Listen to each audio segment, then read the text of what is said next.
ദാവോസിൽ നടന്ന world economic ഫോറത്തിനിടെ അഫ്ഗാനിസ്ഥാനിൽ നിന്ന് US സൈന്യം പിന്മാറിയതിനെക്കുറിച്ച് ട്രംപ് നടത്തിയ വിവാദ പരാമർശങ്ങൾ ബ്രിട്ടനും US തമ്മിലുള്ള പുതിയൊരു തർക്കത്തിന് വഴിവെച്ചിരിക്കുകയാണ്. അഫ്ഗാനിൽ തങ്ങൾക്ക് നാറ്റോ സഖ്യത്തിന്റെയോ മറ്റേതെങ്കിലും രാജ്യത്തിന്റെയോ പിന്തുണ ലഭിച്ചിട്ടില്ല എന്നായിരുന്നു ട്രംപിന്റെ പരാമർശം. അഫ്ഗാനിൽ ഉപേക്ഷിച്ചു പോന്ന ആയുധങ്ങൾ ഇപ്പോൾ ശത്രുക്കളുടെ കയ്യിലാണെന്നും ഈ പിന്മാറ്റം അമേരിക്കയുടെ ചരിത്രത്തിലെ ഏറ്റവും വലിയ പരാജയമായും ട്രംപ് വിലയിരുത്തുന്നു. ഈ വാക്കുകളാണ് ദീർഘകാലം US-നൊപ്പം അഫ്ഗാനിൽ പ്രവർത്തിച്ച ബ്രിട്ടനെ ചൊടിപ്പിച്ചിരിക്കുന്നത്. അഫ്ഗാനിസ്ഥാനിൽ ദീർഘകാലം സേവനമനുഷ്ഠിച്ച ബ്രിട്ടീഷ് സൈനികരുടെ ത്യാഗത്തെ അവഹേളിക്കുന്നതായിരുന്നു ട്രംപിന്റെ പരാമർശങ്ങൾ എന്നാണ് ബ്രിട്ടീഷ് പ്രധാനമന്ത്രി സ്റ്റാർമറിന്റെ നിലപാട്. തികച്ചും ഭയാനകവും അപമാനകരവും എന്നാണ് സ്റ്റാർമർ ഇതിനെ വിശേഷിപ്പിച്ചത്. എന്താണ് ഈ തർക്കത്തിന്റെ കാതൽ? എന്തുകൊണ്ടാണ് അഫ്ഗാനിസ്ഥാൻ വിഷയം ഇപ്പോൾ വീണ്ടും ചർച്ചയാകുന്നത്? പരിശോധിക്കാം. സ്വാഗതം ഇൻഡെപ്തിലേക്ക്.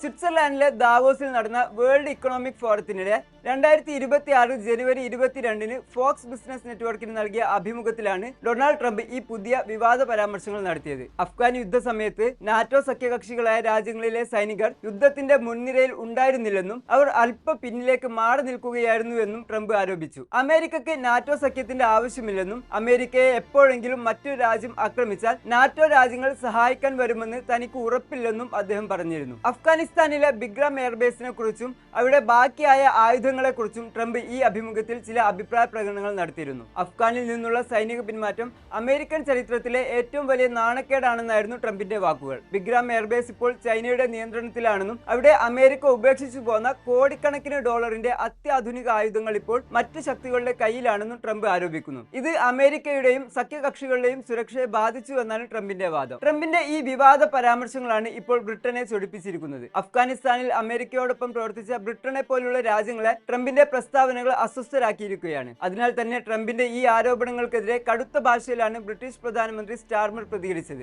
അഫ്ഗാനിസ്ഥാനിൽ ദീർഘകാലം സേവനമനുഷ്ഠിച്ച ബ്രിട്ടീഷ് സൈനികരുടെ ത്യാഗത്തെ ട്രംപ് അവഹേളിക്കുകയാണെന്നാണ് അദ്ദേഹം കുറ്റപ്പെടുത്തിയത്. അഫ്ഗാൻ ദൗത്യത്തിൽ ജീവൻ ബലിയർപ്പിച്ചവരുടെയും പരിക്കേറ്റവരുടെയും സേവനത്തെ ചോദ്യം ചെയ്യുന്ന പ്രസ്താവനകൾ ഒരു തരത്തിലും അംഗീകരിക്കാനാകില്ല എന്നാണ് സ്റ്റാർമർ വ്യക്തമാക്കിയത്. ബ്രിട്ടനും അമേരിക്കയും തമ്മിലുള്ള പ്രത്യേക ബന്ധം നിലനിൽക്കുമ്പോൾ തന്നെ തെറ്റായ വിവരങ്ങൾ പ്രചരിപ്പിക്കുന്നത് ഇരു രാജ്യങ്ങളും തമ്മിലുള്ള വിശ്വാസത്തെ ബാധിക്കുമെന്ന് സ്റ്റാർമർ മുന്നറിയിപ്പ് നൽകി. അഫ്ഗാനിസ്ഥാനിൽ 457 സൈനികരെ നഷ്ടപ്പെട്ട ബ്രിട്ടനെ സംബന്ധിച്ചിടത്തോളം ഈ പ്രസ്താവന വലിയ അപമാനമാണെന്നാണ് വിലയിരുത്തുന്നത്. അതിനാൽ തന്നെ ഈ പരാമർശങ്ങൾക്കെതിരെ ബ്രിട്ടനിലെ ഭരണപക്ഷവും പ്രതിപക്ഷവും ഒരേപോലെ രംഗത്ത് വരികയും ട്രംപ് മാപ്പ് പറയണമെന്ന് ആവശ്യപ്പെടുകയും ചെയ്തിട്ടുണ്ട്.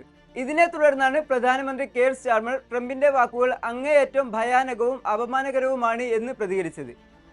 കെയർ സ്റ്റാർമർ അധികാരമേറ്റ ശേഷം അമേരിക്കയുമായുള്ള ബന്ധം ഊഷ്മളമായി നിലനിർത്താൻ ശ്രമിക്കുന്നുണ്ടെങ്കിലും ട്രംപിന്റെ ഇത്തരം തീവ്ര നിലപാടുകൾ ബ്രിട്ടന് നയതന്ത്രപരമായ വെല്ലുവിളികൾ സൃഷ്ടിക്കുകയാണ്.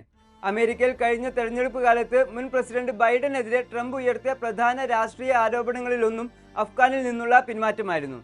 ബൈഡൻ ഭരണകൂടത്തിന്റെ വിദേശ നയ പരാജയമായിട്ടായിരുന്നു അഫ്ഗാൻ പിന്മാറ്റത്തെ ട്രംപ് ഉയർത്തിക്കാട്ടിയിരുന്നത്. അഫ്ഗാനിൽ നിന്ന് പിന്മാറി വർഷങ്ങൾ കഴിഞ്ഞിട്ടും ആ മുറിവുകൾ ഇപ്പോഴും ഉണങ്ങിയിട്ടില്ലെന്നാണ് ഈ തർക്കം തെളിയിക്കുന്നത്.